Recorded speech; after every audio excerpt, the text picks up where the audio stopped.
Hey everybody, today we're talking about Blue Beetle boundaries. Hey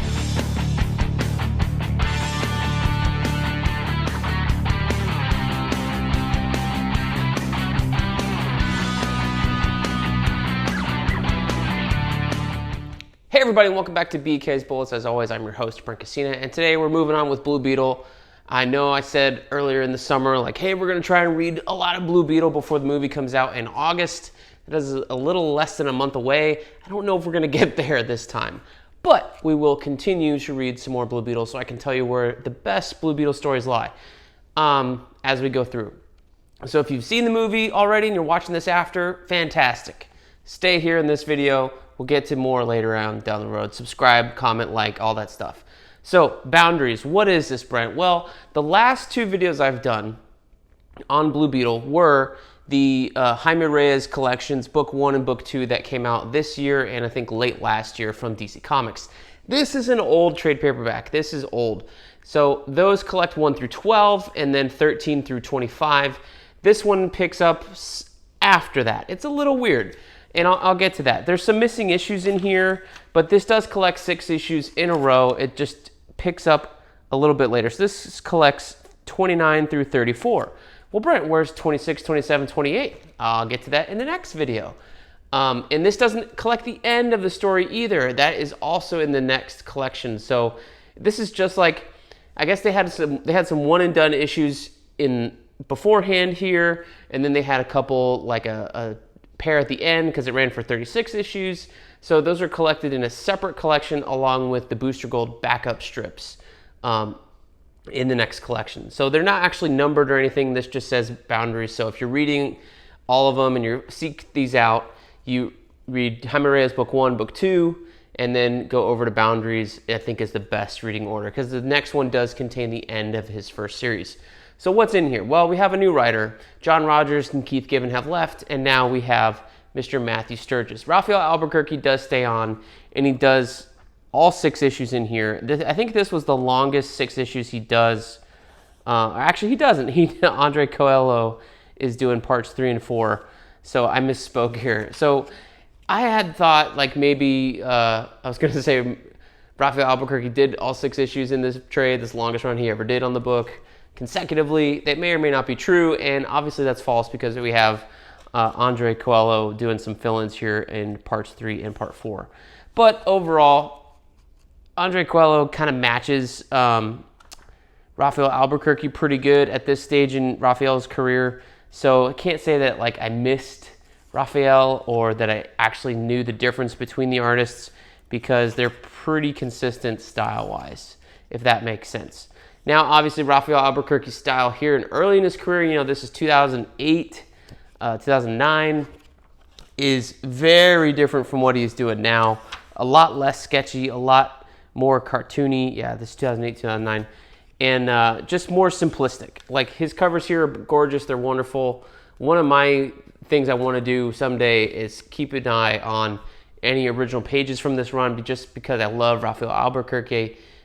Doing Blue Beetle, this is what I gravitated to when I was reading it. Although this storyline, Boundaries, isn't the best story, but there's some of the, you know, the better art in here because Raphael was doing, I think he came on towards the back half of book 1, so probably issue, I want to say it was like 7 or something like that. It's a little bit early on in the Blue Beetle run, and then he's doing issues here and there throughout. He's kind of the main artist, but he does have a lot of fill-ins and things like that.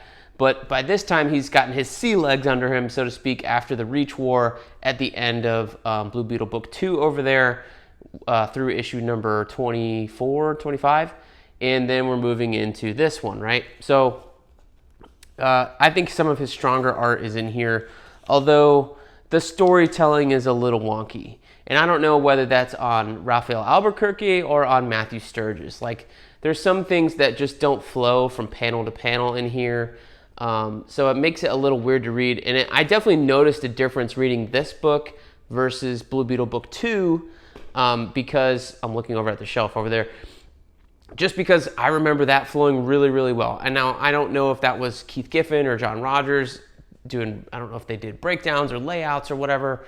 I don't think they were ever credited as such in that book, but I think it tells on the storytelling, maybe it's Matthew Sturges saying like exterior shot, this, that, if they're doing full script. If it's not, if they're doing a Marvel way, then it's on Raphael Albuquerque. Maybe it's a little bit of both, I don't know. But there are certain times here from page to page that I was like, well, that reads a little funny, or like I feel like we're missing a panel in between these two moments here, things like that. So it's a little wonky. And then to kind of pile on a little bit more, this story, Boundaries, isn't the best. It's not, I mean, it's hard to pick up from the end of the war with the Reach at the end of the last book or volume. So it's kind of hard to start off and get your footing here as well. So I don't want to fault Matthew Sturges here, but it's just a little weird. You have basically the conceit is you have Blue Beetle going up against illegal immigration, which is kind of ironic since he's a teen in El Paso, Texas of Mexican descent. So it's kind of counterintuitive for him to want to do that based on his family and things like that. And then also at the same time, you have Dr. Polaris. Apparently there's a second one. I showed a picture of him earlier, I believe, coming in and battling Blue Beetle towards the end of the book. And you also have the Teen Titans showing up in here. Blue Beetle was a member of the Teen Titans at the time, although there's no, like, that issue of him joining the Titans is in the Titans book, not necessarily in Blue Beetle. So it's just like, hey, I'm randomly on a team. Whereas there was an issue earlier in one of the other books where he encountered them and they're kind of like antagonistic a little bit towards each other because they were discovering who Blue Beetle was, who Jaime was. So yeah, it's a little wonky. It's okay. It's not terrible. It's not the worst thing I've ever read. It's still got great art. The storytelling's a little wonky. The story's a little wonky, like the subject matter with the illegal immigration. They never really get a good handle on either whether you're for it or against it. Enforcement, the wall, whatever your political position is. This isn't going to give you a new lease on whatever you thought, whether you think one way or the other. So it kind of fails that way. And it's kind of slapdash, I guess you would say. And then the thing with Dr. Polaris is he's kind of setting up this immigration fight on the border, but at the same time, he is also trying to take over this big company. And it quickly becomes like he's more interested in taking over the company than he is on the immigration thing. And so why is he doing that at all? It's just about where the company's located, and it's around El Paso. So he's trying to create a distraction over here to keep you from looking over there to what he's really trying to do. And it doesn't really flow together. It just feels really, really separate in the story. So Boundaries overall, not the best Blue Beetle storyline, but it is the next one in the volume. So thank you guys for watching. Let me know what you thought down below of this comic, if you've ever read it, if you're going to go seek it out, things like that. And we'll see you guys next time in the Funny Pages.